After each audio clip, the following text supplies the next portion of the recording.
The Sig Sauer P226 is one of my personal favorites when it comes to handguns. This edition specifically is the Mark 25 with a factory threaded barrel. It's a double action, single action, full size pistol with a 15 round magazine by default, although you can get higher capacity magazines for it if you'd like to.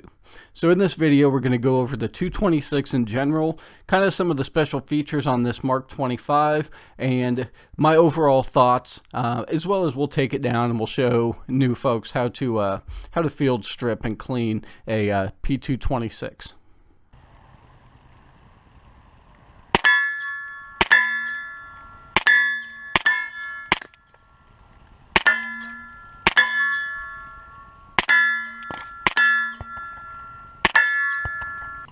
So operation and use of the P226. We'll start out with the magazine and magazine release. Mag release is pretty traditional, works very well. You don't have to apply too much pressure. It's pretty much what a magazine release should be. There's no beveled mag well in the traditional sense of the word, but just the design allows for very easy feeding. Even if you're a little bit off, the magazines seem to find their way home just how they should. Slide release is a little bit different. It's further back than a lot of handguns.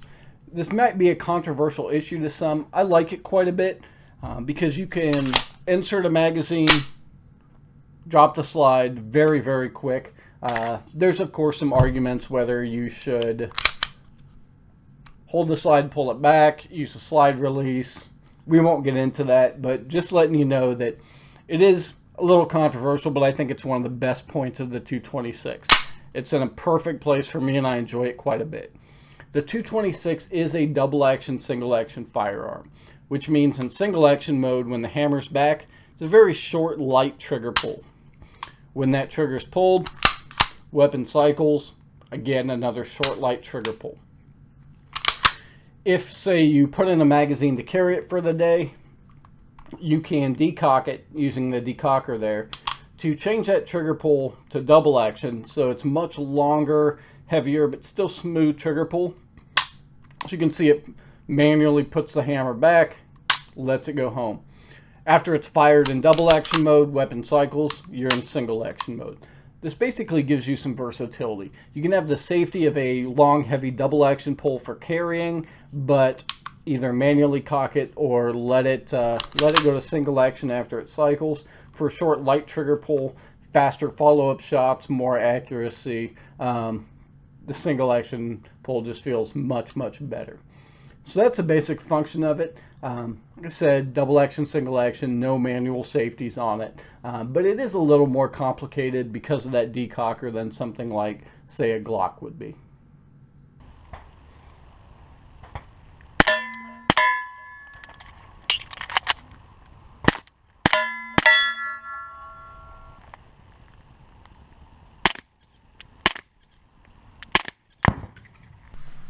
So as I stated before, this is the Mark 25. There's a ton of different variants. So we'll go into a few things that are a little bit different on the Mark 25, but just keep in mind there's a whole lot of 226 models out there.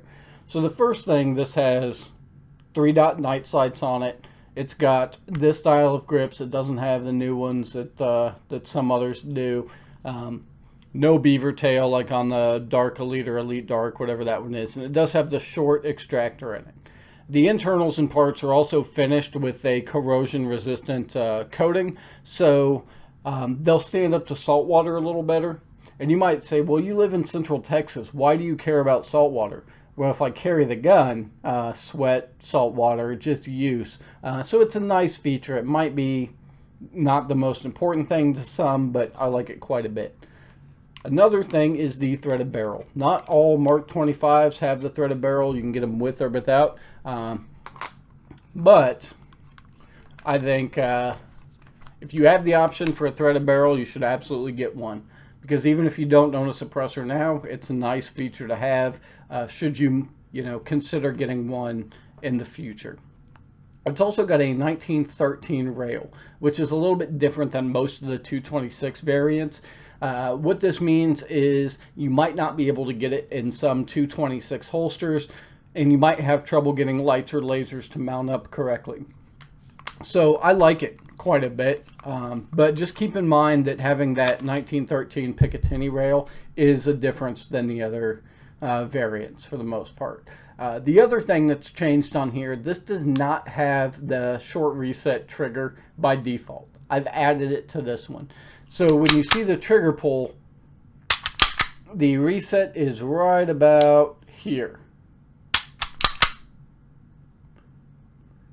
So my reset is there. Compared to the factory, which is pretty much all the way forward, the reset something like that. So your factory reset's going to be out here. Your short reset's going to be there. To me, that's a huge improvement. You can get about 50 bucks, do it yourself. It's not that big a deal. So if you don't like a longer reset on the 226s, just keep in mind that you can put in the short reset trigger very, very easily. You can also put in a short reach trigger that basically pulls this back a little bit. I don't see a need for that, but some guys want one pretty bad.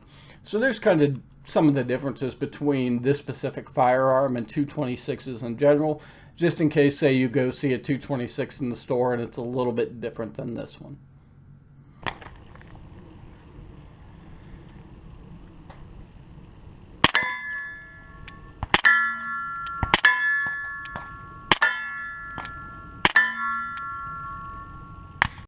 Field stripping the 226 is very simple.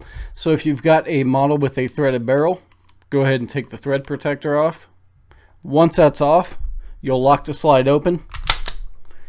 When the slide's locked open, take this takedown lever, rotate it down 90 degrees, lower your slide release and pull the slide off.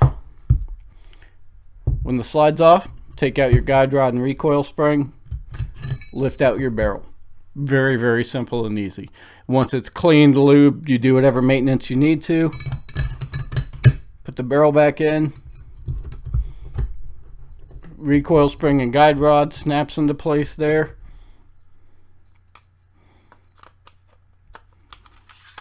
Put your slide back on. Lock it open.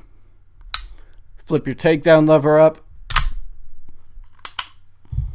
And you're done. Again, very, very easy maintenance on this pistol.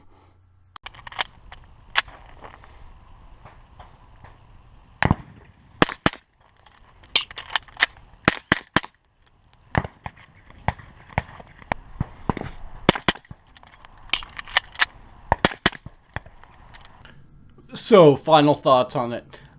226 in general are some of my favorite pistols out there. They feel absolutely wonderful in the hand. The controls are right where I need them to be. The quality on this one is phenomenal. You'll hear varying things about new Sig pistols in general from the, as opposed to old German ones.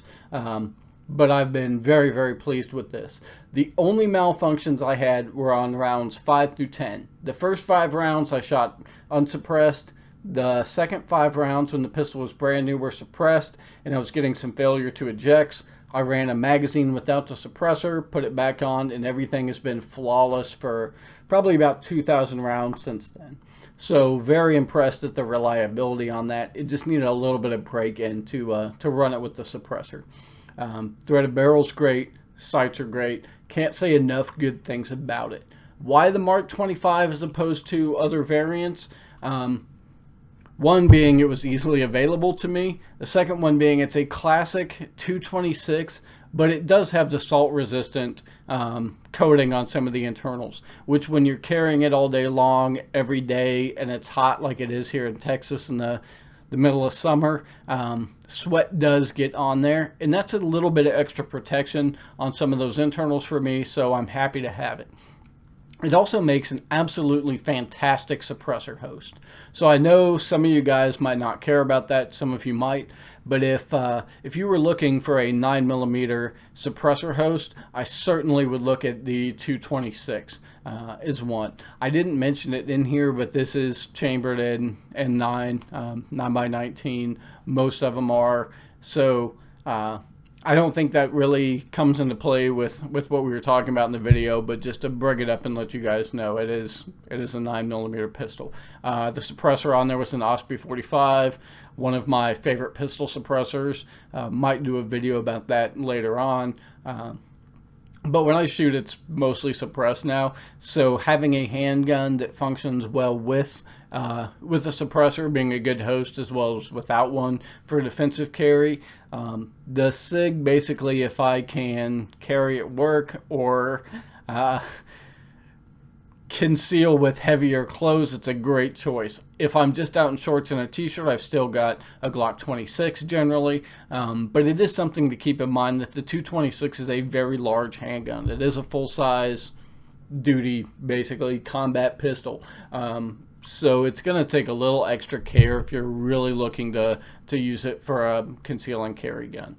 So if you guys have any questions, comments, anything like that, send me a message or leave them in the comments below. And thank you, everybody. I think we're over 700 subscribers now, so it's growing pretty quick. I hope to continue growth, put out videos still in the future. I'd also like to say thank you again to shootsteel.com. You'll see some of their targets in the video. They've held up extremely well, and shooting steel is a whole lot more fun than just putting holes in paper.